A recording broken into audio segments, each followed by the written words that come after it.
Welcome back, it's your boy AlexBeltran. Today I'm putting on my real estate cap because we're talking about commercial real estate in Omaha, Nebraska.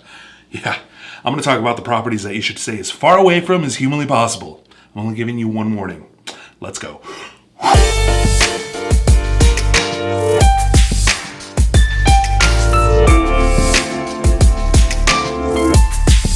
Now, before we start, this goes without saying, but you know what? I'm going to go on ahead and say it anyway. If you already niche down in these types of properties and are very good at it, then more power to you, legend. Keep going. But speaking from my personal risk tolerance, these 5 type of properties are brutal and absolutely not beginner friendly, so proceed with caution. Number 1, the historical building. Historical commercial real estate, or in all honesty, any type of historical real estate, is its own unique beast. Look, usually there's like a historical board that treats these properties like they're this precious little newborn. So don't make any changes to that property. And look, I'm being a little tongue-in-cheek here, but now that I think about it, I don't think you can even change a light bulb in a historical building without some type of permission, let alone change anything structural. Look, right now, I saw this building that looked like it had 3 too many at the bar, you know, and it's right next to this multi-million-dollar brand spanking new multifamily property. And it's waiting for one little Nebraska gust of wind to knock it over and really ruin someone's day. And right now, no joke, they're not letting you fix it. They're saying that curve in the wall. Can't even say it out loud. They're saying that curve in the wall is character for these types of brick buildings. And look, if you're wondering if I'm talking about a very specific building, the answer is absolutely yes. I will not put a picture of it here because, you know, I don't need that type of smoke in my life. But the fact that this building that's literally falling apart in front of our eyes. What I will say is that if you catch me in the next Omaha RIA or at the Sub 2 Omaha meetup, I'll be more than happy to tell you which building it is and we can zoom in on Google Maps together and giggle. Look, you'll clearly see that wall has full-on scoliosis. It's a 4-story cry for help, okay? Something has to be done, but good luck getting permission. Number 2, converted multifamily houses. Look, Omaha has some very gorgeous older homes with amazing architecture. Too bad they've been ripped up and torn apart and turned into multifamily properties designed in a way that clearly hates future owners. Permits? What's a permit? Quality control? Never heard of her. These things are held together by hopes, dreams, and probably a lot of duct tape, and they were designed by medieval judges who hated efficiency. And if this particular building also happens to be a historical building, then congratulations. You just bought yourself a first-class one-way ticket to bankruptcy court. Don't forget to pre-schedule your court date in advance. You know, to save some time. And because this thing was never really permitted correctly, that 5-unit multifamily is probably really just a 4-unit that just happens to have an extra door somewhere. Or even worse, it's still a single family residence with like extra doors and extra locks, and it was never permitted for 4 or 5 or however many units they're trying to sell you. And in cases like that, the city can absolutely shut you down faster than you can say non-conforming unit. Hard pass. Number 3, the master meter nightmare. Look, this kind of goes hand in hand with these converted multifamily properties. Everything goes through one single meter, the water, the gas, the electricity. One huge glorious bill with your name written all over it. Why?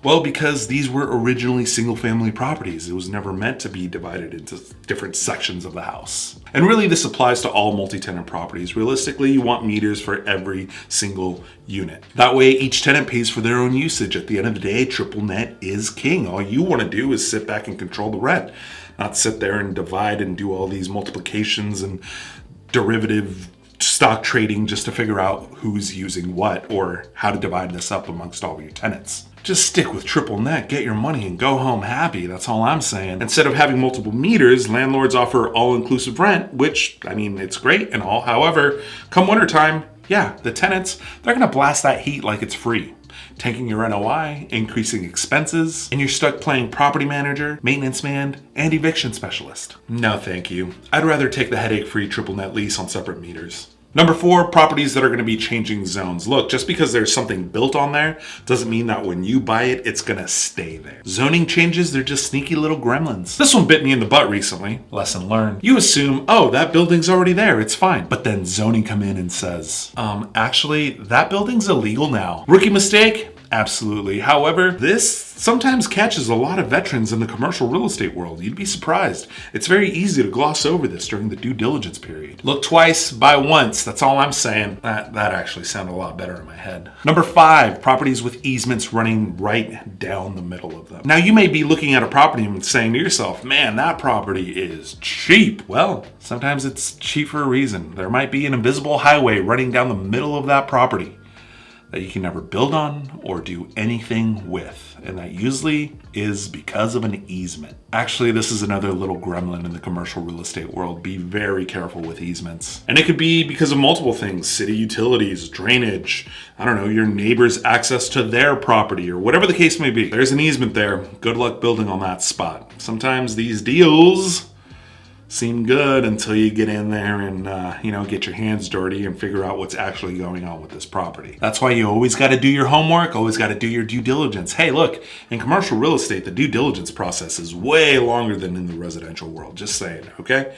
You can pretty much ask for anything. It's the Wild West of real estate. With that said, don't be afraid of commercial real estate. Honestly, it's kind of no different than residential real estate. In fact, once you kind of get past the lingo, it's actually easier. My advice to anybody that's looking to dive into commercial real estate is get yourself a mentor and dive into the due diligence process. Look, there's a lot of money to be made in the commercial real estate market, especially here in Omaha, Nebraska. Just not in these 5 category of properties that I talked about, unless, of course, you know what you're doing.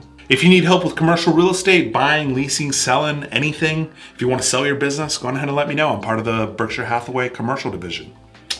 I can help with all that. Or if I can't help you, I will refer you to someone who can. Other than that, I will catch you on the next one. Drop a like. If you enjoyed the warnings, go ahead and subscribe to the channel. If you want some more real talk, stay safe out there, Omaha. I will catch you on the next one. Peace.